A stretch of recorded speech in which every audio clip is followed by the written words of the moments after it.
당신은 지금 무엇 때문에 잠을 설칩니까? 후회입니까? 분노입니까? 아니면 말 못할 미련 때문입니까? 왜 이렇게 사람한테 상처받고 실망하는 걸까요? 가슴에 켜켜이 쌓인 감정들, 머릿속을 떠나지 않는 말 못할 생각들, 그런 것들이 당신의 노년을 조용히 파괴하고 있습니다. 누군가는 말합니다. 마음만 비우면 된다고. 하지만 비우고 싶어도 도저히 안 되는 게 바로 사람 마음입니다. 오늘 이 영상을 끝까지 보십시오. 단 한 가지라도 버리고 내려놓는 순간 당신의 삶은 지금 이 순간부터 가벼워지고 행복해질 수 있습니다. 이건 단순한 조언이 아니라 지금 살아있는 사람들의 진짜 이야기입니다. 노년이 행복해지려면 첫 번째, 미련을 버리면 오늘이 보입니다. 저는 경기도 수원에 사는 71세 김정호입니다. 아침에 눈을 뜨면 제일 먼저 떠오르는 생각이 있습니다. 그때 그 땅만 샀더라면. 이 말을 벌써 몇 년째 가슴속에서만 되뇌고 있습니다. 1986년이었습니다. 친구가 시흥에 작은 땅 하나를 같이 사자고 했습니다. 평당 12만 원. 당시엔 돈이 없다는 핑계로 거절했습니다. 아니, 사실은 그 친구가 평소 허풍이 심해서 믿지 못했던 겁니다. 하지만 그 땅이 몇 년 후에 시에서 개발지구로 지정됐고 평당 몇백만 원이 됐다는 소식을 들은 뒤로 제 인생은 그날로 멈춰버렸습니다. 그날 이후 제 머릿속은 늘 그 시점에 멈춰 있습니다. 매일 아침 신문을 펼치면 부동산 기사부터 찾습니다. 시흥 개발 뉴스, 땅값 상승 얘기. 그때 내가 샀으면 지금쯤 내 자식들 결혼자금, 손주 등록금까지 문제 없었을 텐데. 그 미련이 너무 깊어서 하루를 제대로 시작하지 못할 날이 태반입니다. 어느 날 딸이 제게 말했습니다. 아빠, 제발 이제 그 얘기 좀 그만하세요. 너무 힘들어요. 그 말에 화가 났지만 밤에 혼자 누워 생각해 봤습니다. 내가 나만 괴롭게 하는 게 아니라 가족까지 피곤하게 하고 있었구나. 그제야 알았습니다. 내가 붙잡고 있는 건 과거가 아니라 과거에 대한 원망이라는 것을. 그러다 우연히 동네 작은 북카페에서 열린 노년 글쓰기 모임에 참석하게 됐습니다. 처음엔 그냥 말벗이나 사귈 요량이었습니다. 그런데 어느 날 내가 가장 후회하는 선택이란 주제로 짧은 글을 쓰게 됐습니다. 저는 그 시흥 땅 이야기를 종이에 적었습니다. 1986년 나는 작은 땅 하나를 사지 않았다. 대신 지금까지 그 땅을 마음속에 품고 살아왔다. 글을 다 쓰고 나니 눈물이 났습니다. 한 줄 한 줄 써내려가며 알게 됐습니다. 내가 지금까지 살아온 게 아니라 과거를 끌어안고 멈춰 있었구나 하는 걸. 그 글을 사람들 앞에서 읽었습니다. 누군가는 울었고 누군가는 박수를 쳐주었습니다. 그리고 그날 이후 저는 그 계약서 복사본을 찢어버렸습니다. 지금 제 방 책상에는 시계 하나와 글쓰기 노트 하나만 있습니다. 미련은 과거를 반복시키는 고장난 레코드와 같습니다. 계속 재생되지만 새로운 음악은 나오지 않습니다. 오늘이 아무리 맑아도 어제의 미련을 지우지 못하면 내 삶은 흐려집니다. 지금 당신 마음속에도 누군가를 향한 혹은 자신에게 향한 지독한 미련이 있지 않습니까? 그 미련은 당신을 살아있게 만드는 것이 아니라 서서히 말라 죽게 만드는 독입니다. 당신이 과거를 놓는 순간 오늘이 선명해집니다. 인생은 어제를 위한 보상이 아니라 오늘의 선택이 만들어내는 결과입니다. 이제 그 오래된 후회와 미련을 꺼내 놓으십시오. 손으로 찢든 글로 써내든 그것을 끊어내는 순간 당신은 오늘을 처음으로 진짜 살아가기 시작하게 될 것입니다. 두 번째, 자존심을 버리면 관계가 살아납니다. 저는 충남 천안에 사는 76세 최병길입니다. 젊은 시절엔 누구한테도 고개 숙이지 않았습니다. 공장에서 반장으로 일하며 내 말 한마디에 사람들이 움직이는 걸 당연하게 여겼습니다. 동네에서도 최 반장이라고 불릴 만큼 자존심 세고 체면 중시하는 사람이었습니다. 그런 제가 은퇴 후 가장 힘들었던 건 존재감이 사라졌다는 현실이었습니다. 특히 아들과의 관계가 가장 마음에 걸렸습니다. 서른이 넘도록 취업도 못하고 뭘 하든 흐리멍덩한 모습을 보면 속이 뒤집혔습니다. 남자면 책임감이 있어야지. 나 때는 말이야. 매번 이렇게 말하고는 아들은 문을 쾅 닫고 방에 들어가 버렸습니다. 몇 개월씩 말도 안 하고 지냈습니다. 나는 속이 끓고 아들은 멀어지고 가족은 점점 냉랭해졌습니다. 그러던 어느 날 아들이 집을 나갔습니다. 그날 밤 저는 혼자 술을 마시며 처음으로 생각했습니다. 내가 그렇게 틀린 말을 한 건 아니었는데 왜 내 말이 저렇게 아픈 칼처럼 박혔을까? 답은 하나였습니다. 내 말은 맞았을지 몰라도 그 말이 상대방을 꺾기 위한 자존심 위에 올라 있었기 때문이었습니다. 며칠 후 큰 용기를 내서 아들에게 문자를 보냈습니다. 미안하다. 아빠가 너무 강하게 얘기했나 보다. 괜찮으면 밥 한 끼 하자. 기적처럼 아들은 그래요라고 답을 했고 오랜만에 마주 앉아 삼겹살을 먹으며 이런저런 얘기를 나눴습니다. 그날 아들이 말했습니다. 아빠가 틀렸다는 게 아니라 자꾸 나를 아래로 내려보는 게 너무 힘들었어요. 그 말을 듣는 순간 가슴 한구석이 무너져 내리는 기분이었습니다. 내가 지키고 싶었던 자존심이 사실은 가족을 찌르는 칼이었고 내가 보호받고 싶었던 체면이 사실은 벽이 되어 사람을 밀어냈다는 걸 깨달았습니다. 그 뒤로 저는 바뀌었습니다. 말을 하기 전에 한 박자 쉬기. 내 의견이 아니라 상대 마음을 먼저 듣기. 이 작은 변화들이 우리 가족을 조금씩 다시 붙잡아 줬습니다. 손주와도 편하게 놀 수 있게 되었고 아내와도 잔잔한 대화를 나눌 수 있게 되었습니다. 자존심은 필요합니다. 하지만 그것이 사람 위에 서기 위한 무기가 되는 순간 관계는 죽기 시작합니다. 노년의 외로움은 대부분 자존심 때문에 끊긴 관계에서 시작됩니다. 먼저 사과하면 지는 것 같아서. 이 나이에 내가 왜 먼저 연락을 해? 이런 생각이 머릿속을 꽉 채우고 있다면 그건 고독의 씨앗입니다. 사람과의 관계는 이기는 게 아니라 살리는 것입니다. 한번 내려놓아 보십시오. 고개를 숙인다고 해서 당신의 품격이 꺾이는 게 아닙니다. 오히려 그 순간부터 주변 사람들이 다시 당신을 따뜻하게 바라보기 시작할 것입니다. 지금 이 순간 연락 끊긴 자식이나 친구가 떠오르신다면 오늘 당장 전화기부터 꺼내 놓으십시오. 보고 싶다는 말 한마디가 당신 인생의 남은 시간을 얼마나 따뜻하게 바꿔줄 수 있는지 직접 확인하시게 될 것입니다. 세 번째, 체면을 버리면 인생이 가벼워집니다. 저는 전북 익산에 사는 70세 유남순입니다. 제 인생을 한마디로 표현하자면 남 눈치만 보고 산 세월이었습니다. 시집가서 시댁에 잘 보이려 눈치 보고 자식들 앞에서는 강한 척하며 참고 이웃들 앞에선 좋은 엄마, 좋은 아내로 보이려 애쓰며 살았습니다. 여자가 체면 잃으면 끝장이라는 말을 믿으며 입고 싶은 옷도 못 입고 하고 싶은 말도 삼키며 살았던 나날들이었습니다. 하지만 은퇴한 남편과 둘이 남겨진 지금 그 체면이 저를 얼마나 무겁게 짓누르는지 깨닫게 됐습니다. 아파트 경로당에서 만난 사람들 중에 솔직하게 웃는 얼굴보다 서로를 평가하고 비교하는 눈빛이 더 많았습니다. 쟤는 아들이 대기업 다닌대. 쟤는 사돈이 의사야. 그런 말들이 오갈수록 저는 더 조용해졌습니다. 우리 아들은 그냥 자영업하고 며느리는 전업주부니까. 괜히 묻지도 않은 말에 답변할 필요도 없었으니까요. 그런데 그렇게 스스로를 감추며 살다 보니 어느새 아무도 저를 모르게 되었습니다.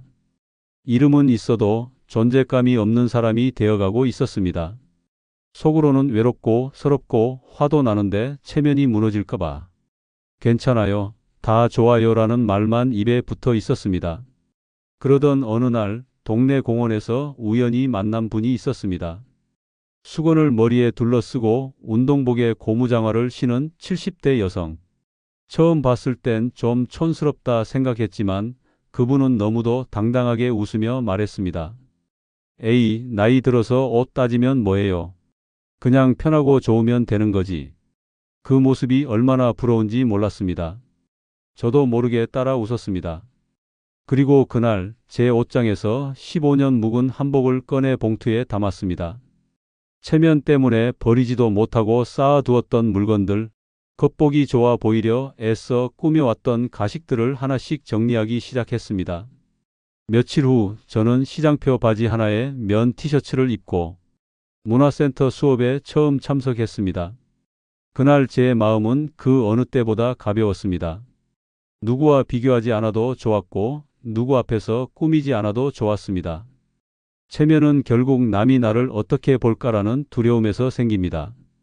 하지만 중요한 건 나는 나를 어떻게 대하고 있는가입니다. 남들 시선에 맞춰 인생을 끌고 가다 보면 진짜 나는 자꾸 뒤로 밀리게 되고 결국 내 삶은 나 아닌 타인을 위한 연극이 되고 맙니다. 노년은 보여주는 인생이 아니라 느끼는 인생을 살아야 할 시간입니다. 한 벌의 낡은 옷, 작은 단칸방, 자식 없는 명절, 그 어떤 것도 부끄러운 게 아닙니다. 체면을 벗어던진 순간 진짜 나라는 사람이 다시 살아납니다. 지금부터라도 물어보십시오. 내가 꾸미는 삶이 정말 나를 위한 삶인가? 그 질문에 아니다라는 답이 나온다면 지금 당장 체면이란 옷부터 벗으십시오. 그 순간부터 당신의 인생은 훨씬 더 가볍고 따뜻해질 것입니다. 네 번째, 후회를 버리면 삶이 단순해집니다. 저는 강원도 원주에 사는 75세 박재순입니다. 하루에도 12번씩 생각이 납니다. 그때 그렇게 말하지 말 걸 그랬는데, 그때 그 사람 말 좀 들을 걸, 이렇게 지나간 일을 붙잡고 계속 곱씹으며 스스로를 괴롭히는 날이 대부분이었습니다. 특히 제 인생에서 가장 큰 후회는 막내딸과 마지막으로 나눈 말 한마디였습니다. 너는 왜 내 맘대로 하니? 부모 말이 그렇게 우스냐? 그 말 이후 딸은 짐을 싸서 서울로 올라갔고 그게 마지막이었습니다. 그 후로 6년이 지났지만 딸은 연락 한 통 없습니다. 이따금 딸 생각이 날 때면 식탁에 앉아 혼잣말을 하곤 합니다. 그때 조금만 참고 말했더라면, 그날만 다시 돌아갈 수 있다면, 그 후에는 마음 한구석에 무겁게 앉아 아무 일도 못하게 만들었습니다. 텔레비전을 봐도 귀에 들어오지 않고 밥을 먹어도 무슨 맛인지 모릅니다. 하루하루가 흐리멍덩하게 지나가고 몸은 멀쩡한데 마음은 점점 병들어갔습니다. 그러던 어느 날 아파트 옆동에 사는 김노인이 갑작스레 세상을 떠났다는 소식을 들었습니다. 몇 달 전까지만 해도 현관 앞에서 자주 마주치던 사람이었습니다. 그 소식을 듣고 장례식장에 갔다가 김노인의 아들이 조용히 중얼거리는 걸 들었습니다. 마지막에 전화라도 한 통 드릴 걸 그랬습니다. 그 한마디가 가슴에 쿵 하고 박혔습니다. 그제야 깨달았습니다. 내가 후회하고 있는 게 아니고 후회에 붙잡혀 살고 있었다는 사실을. 그날 이후 저는 결심했습니다. 딸에게 편지를 쓰기로. 아빠가 미안하다. 아직도 그날 일이 마음에 걸린다. 그래도 너를 사랑하는 마음은 변한 적 없단다. 혹시 이 편지를 본다면 내가 괜찮을 때 연락 한번 주라. 우편함에 그 편지를 넣고 나니 마음이 한결 가벼워졌습니다. 딸이 연락하지 않더라도 나는 내가 할 수 있는 만큼 한 것입니다. 그리고 후회를 내려놓기 시작했습니다. 지난 일은 되돌릴 수 없고 지금을 놓치면 또 후회할 뿐이라는 걸 이제야 뼛속 깊이 알게 되었습니다. 후회는 과거에 묶인 사슬입니다. 그 사슬을 끊지 못하면 당신의 오늘은 늘 후회의 그림자 속에 갇혀 삽니다. 하지만 그 후회는 절대 스스로 사라지지 않습니다. 당신이 놓아야 없어집니다. 지금 이 순간 당신의 마음속을 짓누르고 있는 그때 내가 왜 그랬을까라는 말을 스스로에게서 지워 보십시오. 삶은 그렇게 복잡하지 않습니다. 후회 하나를 지울 때마다 하루는 더 가벼워지고 내일은 더 단순해집니다. 그리고 그 단순함 속에 진짜 평온이 찾아옵니다. 다섯 번째, 분노를 버리면 건강이 돌아옵니다. 저는 경남 김해에 사는 74세 양해철입니다. 예전엔 성격이 괜찮다는 말 많이 들었습니다. 웃음도 많고 사람 좋아하고 말도 잘 통하는 스타일이었죠. 그런데 은퇴하고 집에만 있게 되면서부터 달라졌습니다. 속에서 올라오는 화를 도저히 참을 수가 없었습니다. 아내가 밥을 늦게 차리면 짜증이 나고 손주가 시끄럽게 떠들면 화가 치밀고 TV 뉴스를 보면서도 고함을 칩니다. 혼자 중얼거립니다. 세상 꼴이 왜 이 모양이야? 사람들은 왜 이렇게 물해? 한 번은 식당에서 젊은 직원이 반말 섞인 말을 했는데 순간 이성을 잃고 소리를 질렀습니다. 내가 너보다 나이 몇 살은 많은데 예의도 없냐? 이 자식아. 그날 이후 저는 스스로가 무서워졌습니다. 예전에 저라면 절대 하지 않았을 행동이었습니다. 그날 밤 혼자 소주잔을 기울이며 생각했습니다. 내가 왜 이렇게 변한 걸까? 도대체 이 화는 어디서 오는 걸까? 그러다 병원에서 검진을 받았는데 고혈압 수치가 정상의 2배를 넘었고 간 수치도 이상하게 높아져 있었습니다. 의사는 스트레스를 의심했습니다. 그리고 한마디 덧붙였습니다. 선생님, 이대로 가면 위험합니다. 분노는 심장을 망가뜨립니다. 그 말을 듣는 순간 머리가 하얘졌습니다. 그동안 저를 갉아먹고 있던 건 누구도 아니고 제 안에 쌓인 분노였던 겁니다. 그 이후 저는 분노를 내려놓기로 결심했습니다. 화가 올라올 때마다 혼잣말을 했습니다. 괜찮아. 그냥 넘어가자. 다 늙어서 이러면 뭐하냐. 처음엔 잘 안 됐습니다. 그러다 하루는 문화센터에서 명상 수업을 듣게 됐습니다. 선생님이 말했습니다. 화는 누군가에게 던지는 불덩이가 아니라 자신의 마음속에 품고 있는 불구덩이입니다. 그 말을 듣고 눈물이 났습니다. 내가 남에게 화를 낸 게 아니라 사실은 내 안에서 나를 불태우고 있었다는 걸 깨달았습니다. 그날 이후 저는 분노를 흘려보내는 연습을 시작했습니다. 내가 화를 낼 이유를 찾는 대신 내가 화 없이 살 이유를 찾기 시작했습니다. 조금씩 제 얼굴이 부드러워졌고 가족들이 말하길 요즘 아버지 표정이 많이 좋아졌어요. 분노는 늙지 않습니다. 오히려 나이 들수록 더 깊고 더 무섭게 자라납니다. 그러나 분노를 쥐고 사는 한 건강은 나빠지고 사람들은 점점 멀어지고 결국 혼자 남게 됩니다. 지금이라도 스스로에게 말해 보십시오. 이 화는 내가 지고 갈 짐이 아니다. 그 순간 당신의 마음은 비워지고 당신의 몸은 가볍고 따뜻해질 것입니다. 6번째, 사람에 대한 환상을 버리면 실망도 없습니다. 저는 대전 둔산동에 사는 73세 이명희입니다.